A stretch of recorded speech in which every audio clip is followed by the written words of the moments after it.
बहुत समय पहले की बात है। माधवपुर नामक गांव में एक गरीब किसान अपनी बूढ़ी अम्मा के साथ रहा करता था। उसके पास एक छोटी सी जमीन थी जो कि बंजर हो चुकी थी। फिर भी वह दिन रात उस पर मेहनत करता था।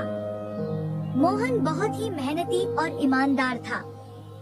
वह एक आत्मविश्वास से भरा हुआ व्यक्ति था जिसे न हालातों से डर लगता था न ही लोगों की बातों से।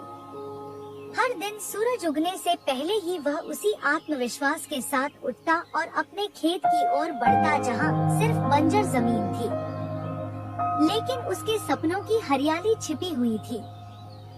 उसे यकीन था कि एक दिन उसकी मिट्टी उसे जरूर जवाब देगी, सोने जैसी फसल बनकर। ओ बेटा मोहन, तेरे लिए मैंने जमींदार से बात कर ली है। वो तुझे अपने पास काम पर रख लेंगे। तू भी जाकर उनसे एक बार बात कर ले बेटा। अब हमारे बस की बात नहीं रही। कम से कम वहाँ रहकर तू अपना गुजारा तो कर पाएगा। मुझे तेरा बहुत ख्याल है मोहन, इसलिए यह कदम उठाया।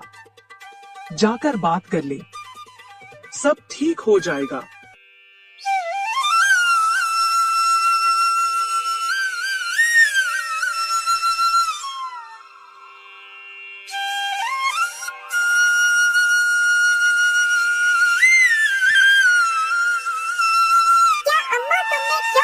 वहाँ मैं नहीं जाऊंगा। हमारा खुद का खेत है तो मैं दूसरों के पास क्यों काम करने जाऊं? मैं गरीब सही मगर खुददार हूँ। मैं अपनी मिट्टी में पला हूँ, उसी में पसीना बहाऊंगा। चाहे जितनी भी मुश्किल हो अम्मा, मैं अपनी ही जमीन पर मेहनत करूंगा। किसी और की नौकरी नहीं करूंगा। अरे मोहन, उस बंजर जमीन में क्या उगाएगा तू? वो जमीन अब बिल्कुल बेकार हो गई है बेटा। ना उसमें नमी बची है ना जान। तू अपनी जिंदगी यूं ही जाया कर देगा।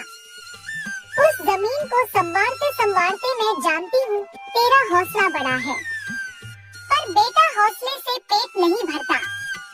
तू मेरी बात मान ले। वो जमींदार कम से कम तुझे रोज की रोटी तो देगा। अपनी जिद छोड़ दे बेटा। तू थक जाएगा पर वो जमीन कुछ नहीं देगी तुझे। अरे अम्मा, तुम बेकार में ही इतनी परेशान हो रही हो।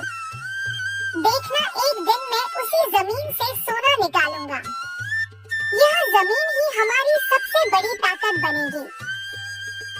मोहन खेत में काम कर ही रहा था कि तभी वहाँ पर एक आदमी आकर बोला, अरे मोहन भैया, आपको भी मानना पड़ेगा। आप फिर से इस बंजर जमीन पर मेहनत कर रहे हैं। अरे मंगेश भैया, अब क्या करें? जमीन हमसे ज्यादा मेहनत करवा रही है, पर क्या करें? धरती तो माँ समान होती है, जैसा वह चाहे वैसा ही करना पड़ता है। कभी सख्त हो जाती है, कभी चुपचाप सब सह लेती है, कभी बीज को छुपा लेती है तो कभी उसे जीवन दे देती है। हम तो बस उसके बच्चे हैं जो उसके हर रंग को अपनाना जानते हैं। थक तो जाते हैं भैया, पर जब मिट्टी की खुशबू आती है ना तो सारी थकान उतर जाती है। उम्मीद है यह माँ हमें खाली हाथ नहीं लौटाएगी। बस थोड़ा और सब्र, थोड़ा और विश्वास। आप जैसा मूर्ख तो मैंने आज तक नहीं देखा भैया। क्या सोचते हो आप? दुनिया कहां से कहां पहुंच गई और आप अब भी उसी बंजर जमीन से उम्मीद लगाए बैठे हैं। मोहन के पास उस आदमी की बातों का कोई जवाब नहीं था। वह वहाँ से अपने घर चला जाता है। जब दोपहर को मोहन थक हार कर घर पहुँचता है तो देखता है कि माँ बुझे हुए चूल्हे के पास चुपचाप बैठी है। क्या हुआ अम्मा? तुम ऐसे क्यों बैठी हो?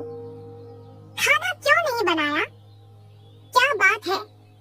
बेटा, चूल्हा जलाने के लिए लकड़ियाँ नहीं है, इसीलिए चूल्हा कैसे जलेगा? बस इतनी सी बात है अम्मा। मैं अभी जाकर ले आता हूँ लकड़ियाँ। मोहन लकड़ियाँ लाने जंगल चला